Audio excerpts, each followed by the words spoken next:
The most important element or qualities to be an educational psychologist, you have to be a fan of psychology. That means you must love psychology or love interacting with people, interested in how people think, why people behave, and that is the basic interest in human beings.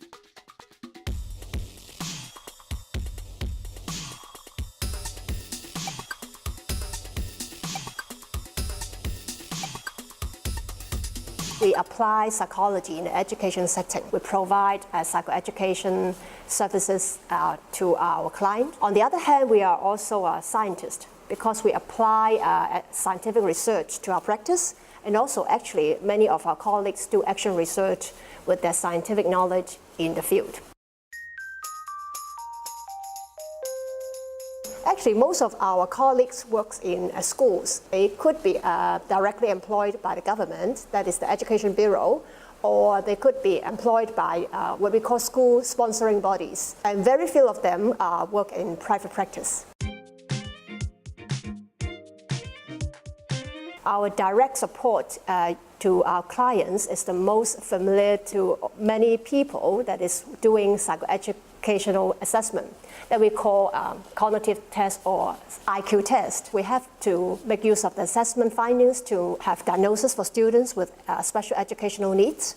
And also, if necessary, we will provide individual counseling or intervention to students with learning, emotional, and behavioral difficulties. Our work also concerns about indirect support.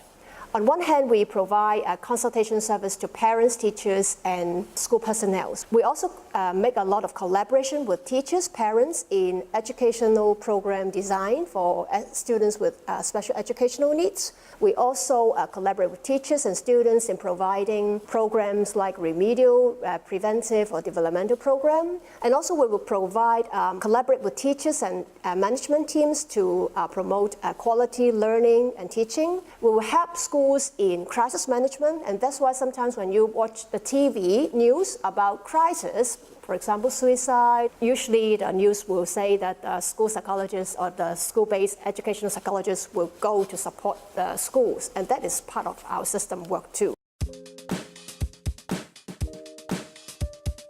It depends on school personnel or the parents. Usually when they find that the students are a little bit special in a way, either they are extraordinary bright, or on the other hand, they have some learning problems, they will think about referring to us to do assessment or intervention. Other than that, maybe they might have some emotional or behavioral issues, like they don't like to go to school, what we call school refusal.